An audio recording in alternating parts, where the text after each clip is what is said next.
ताज्या बातम्यांसाठी Maharashtra city reporter या चॅनलला सबस्क्राइब करा आणि बेल आयकॉनवर प्रेस करा। नमस्कार, मी श्रद्धा ठोंबरे। आपले बदलापूरमध्ये आपले स्वागत आहे।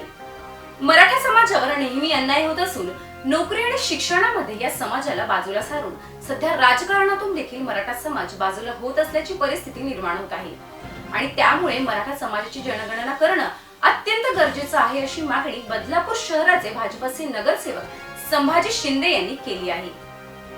सर्वोच्च न्यायालयाने स्थानिक स्वराज्य संस्थांमधील ओबीसींचं आरक्षण रद्द केलेलं आहे आणि सध्या माझ्यासोबत उपस्थित आहेत बदलापूर शहराचे भाजपाचे नगरसेवक संभाजी शिंदे सर काय सांगाल? मराठा समाजाचं आरक्षण जे आहे राजकीय दृष्ट्या त्यावर आपलं काय मत आहे, काय सांगाल?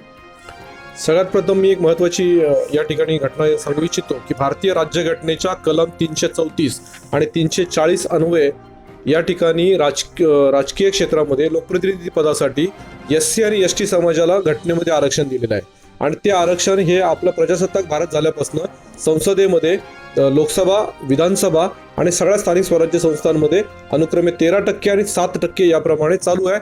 काही स्थानिक स्वराज्य संस्थांमध्ये त्या ठिकाणची जनगणनेच्या आधारे ST समाजाला जास्त आरक्षण आहे, काही ठिकाणी SC समाजाला जास्त आरक्षण आहे। परंतु या बाबतीमध्ये राज्यघटनेमध्ये कुठलाही उल्लेख नसताना सुद्धा मंडल आयोगाच्या शिफारशीनंतर मंडल आयोगाची वास्तविक शिफारस ही ओबीसींना आरक्षण हे नोकरी आणि शिक्षणामध्ये देण्याबाबत होतं। त्याचा वेगळा अर्थ काढून त्यावेळच्या राज्यकर्त्यांनी ओबीसी समाजातला या ठिकाणी चुकवून करून 27% राजकीय आरक्षण हे स्थानिक स्वराज्य संस्थांमध्ये दिलं। हे आरक्षण देताना कुठल्याही प्रकारचा इम्पेरियल डेटा तयार न करता आणि या बाबतीमध्ये कुठल्याही प्रकारची जनगणना न करता 27% मंडल आयोगाने नोकरी आणि शिक्षणामध्ये दिलेल्या आरक्षणाची टक्केवारी या ठिकाणी राजकीय आरक्षण म्हणून स्थानिक स्वराज्य संस्थांमध्ये दिली। वास्तविक राजकीय आरक्षण SC आणि ST व्यतिरिक्त तुमच्या सोशल आणि इकॉनॉमिकल बॅकवर्डनेसवर अवलंबून नसतं आणि राज्यघटनेमध्ये कलम 243(ड)(6) आणि 243(t)(6) या दोन कलमांमध्ये हा उल्लेख त्या ठिकाणी आहे की राजकीय आरक्षण देताना त्या समाजाची सोशल आणि इकॉनॉमिकल बॅकवर्डनेस पाहता कामा नये। या बाबतीमध्ये अशा प्रकार केल्यामुळे या बाबतीमध्ये सर्वोच्च न्यायालयामध्ये दाखल झालेल्या एका रेट पिटिशनवर सर्वोच्च न्यायालयाने नुकतेच ओबीसी समाजाचे राजकीय आरक्षण पूर्णपणे रद्द केले आहे। या बाबतीमध्ये या संपूर्ण समाजाचा इम्पेरियल डेटा तयार करून त्या बाबतीमध्ये त्यांची जनगणना करून या समाजावर खरोखर या राजकीय लोकप्रतिनिधित्व पदासाठी अन्याय झाला आहे का याचा अभ्यास करून त्याच्यानंतरच या बाबतीमध्ये निर्णय घ्यावा अशी भूमिका सर्वोच्च न्यायालयाने त्या ठिकाणी घेतलेली आहे आणि त्यामुळे ओबीसीचे आरक्षण रद्द केलेले आहे। या ठिकाणी महाराष्ट्रामध्ये तमाम मराठ्यांवर नोकरी आणि शिक्षण या बाबतीमध्ये आरक्षणाच्या बाबतीमध्ये तर आता सर्वोच्च न्यायालयाच्या मागील निर्णयानुसार अन्याय झालेलाच आहे, परंतु आता पुन्हा एक नव्याने अन्याय या ठिकाणी होणार आहे। त्यामुळे माझी एक मागणी आहे की ओबीसी समाजाचा इम्पेरियल डेटा तयार करताना राज्य मागासवर्गीय आयोगाने या ठिकाणी मराठ्यांचा सुद्धा इम्पेरियल डेटा त्या ठिकाणी तयार करावा आणि मराठे सुद्धा हे राजकीय दृष्ट्या आरक्षण या ठिकाणी देणं गरजेचं आहे। असा इम्पेरियल डेटा निश्चित त्या ठिकाणी तयार होईल, कारण या ठिकाणी तुम्हाला सांगतो की पूर्वी 13% SC, 7% ST आणि 27% OBC या व्यतिरिक्त असणाऱ्या खुल्या प्रवर्गासाठी जे 53% आरक्षण होतं त्याच्यामध्ये खुल्या प्रवर्गातून सुद्धा SC, ST किंवा OBC समाजाचेच लोकप्रतिनिधी त्या ठिकाणी जायचे आणि त्यामुळे 53% खुल्या वर्गाला अगदी 10-20% लोकप्रतिनिधी त्या ठिकाणी मिळतंय। अशी सध्याची सामाजिक परिस्थिती आहे। याचं एक उदाहरण म्हणून तुम्हाला मी सांगतो की कुळगाव बदलापूर नगरपालिकेमध्ये एकूण 47 नगरसेवक लोकप्रतिनिधी आहेत। याच्यामध्ये 3 मराठा आणि 3 ब्राह्मण असे 6 ओपन कॅटेगरीतले लोकप्रतिनिधी सोडले 41 लोकप्रतिनिधी हे SC, ST किंवा OBC समाजाचे आहेत। म्हणजे खुल्या प्रवर्गात सुद्धा SC, ST आणि OBC समाज या ठिकाणी आरक्षणात खुल्या प्रवर्गाच्या खुल्यापणाचा लाभ घेऊन त्या ठिकाणी ही पदं प्राप्त करत आहेत।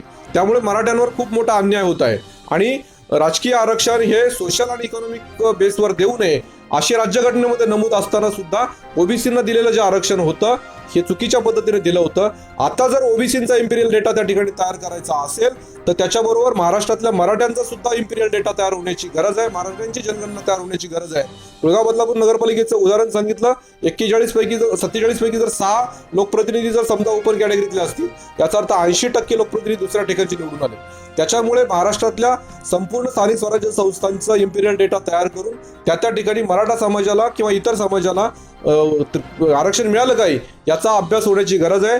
याची जनगणना होण्याची गरज आहे. ज्याप्रमाणे ओबीसी समाज त्यांच्या जनगणनेची मागणी करतो, मराठा समाजाची सुद्धा जनगणना होण्याची गरज आहे. महाराष्ट्रामध्ये 30 ते 35% असणारा हा समाज राजकीय दृष्ट्या हळूहळू या ठिकाणी विजनवासात जाणार आहे आणि त्यांचं प्रमाण त्या ठिकाणी कमी होणार आहे.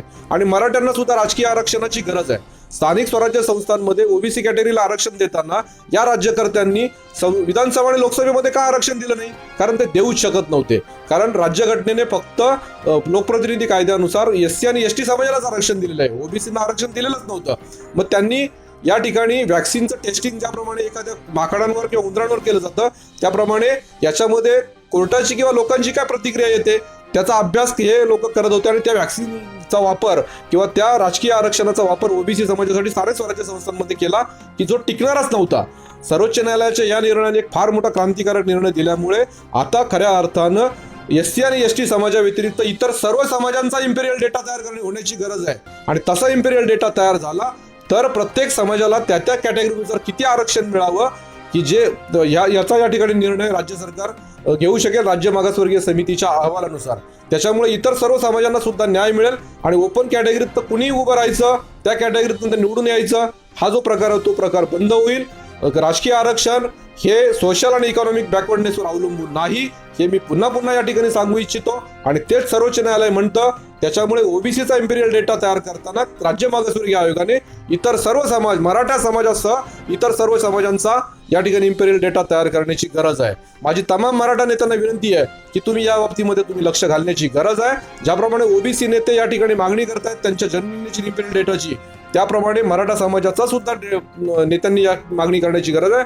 मराठा समाजाच्या राज्यकर्त्यांनी ही मागणी करण्याची गरज आहे. तरच खऱ्या अर्थानं मराठा समाजाला स्थानिक स्वराज्य संस्थांमध्ये काही प्रमाणामध्ये लोकप्रतिनिधी मिळेल. अन्यथा हा समाज एक दिवस या उर्वरित 53% सुद्धा त्या ठिकाणी गायब झालेला दिसेल, अशी सध्याची परिस्थिती आहे. माझी महाराष्ट्रातल्या तमाम राज्यकर्त्यांना विनंती आहे, राज्य शासनाला विनंती आहे की मराठा समाजावर या ठिकाणी अन्याय झालेलाच आहे. त्यांचं आरक्षण शैक्षणिक आणि नोकऱ्यांमधलं आरक्षण रद्द झालेलंच आहे. आता त्याच्यामध्ये रिव्ह्यू पिटिशन, क्युरेटिव्ह पिटिशन हे प्रकार त्या ठिकाणी चालू राहतील. त्याला किती दिवस लागतील सांगता येत नाही. परंतु आता या निमित्तानं ओबीसी समाजाचा इम्पेरियल डेटा तयार करताना मराठा समाजाचा इम्पेरियल डेटा तयार करण्याची नामी संधी आलेली आहे. त्याच्यामुळे राज्य शासनाकडे या बाबतीमध्ये मागणी करून पाठपुरावा करा. महाराष्ट्रातल्या तमाम मराठा नगरसेवक, आमदार, खासदार यांना सगळ्यांना माझी कळकळीची विनंती आहे की तुम्ही या बाबतीमध्ये राज्य सरकारकडे पाठपुरावा करा. पदोन्नतीला आरक्षण गेलं त्याच्यावर मोठा अवलंब त्या ठिकाणी चाललाय. मराठ्यांचं आरक्षण गेलं त्या बाबतीमध्ये इतर समाज शांत बसू नये. म्हणजे मराठा समाज कायम अन्यायग्रस्त त्या ठिकाणी झालाय. नोकरी आणि शिक्षणामध्ये तर तो आता बाजूलाच झालाय, पण राजकारणातून सुद्धा बाजूला होण्याची त्या ठिकाणी परिस्थिती निर्माण झाली आहे. त्यामुळे या गोष्टीचा सर्वांगीण विचार होऊन मराठा समाजाचा इम्पेरियल डेटा तयार करण्याबाबत या ठिकाणी मागणी करावी आणि राज्य सरकारने त्याप्रमाणे राज्य मागासवर्गीयाला आदेश द्यावेत, अशी माझी या ठिकाणी मागणी आहे. ज्याप्रमाणे ओबीसी समाजाची जनगणना होण्याची गरज आहे आणि जनगणना करावी अशी मागणी केली जाते, तशीच मागणी बदलापूर शहराचे भाजपचे नगरसेवक संभाजी शिंदे यांनी मराठा समाजाची जनगणना होणे देखील गरजेचे आहे असं मत या ठिकाणी आणि अशी मागणी देखील त्यांनी केलेली आहे. कॅमेरामॅन कोमल साळुंकेसह श्रद्धा ठोंबरे, आपले बदलापूर.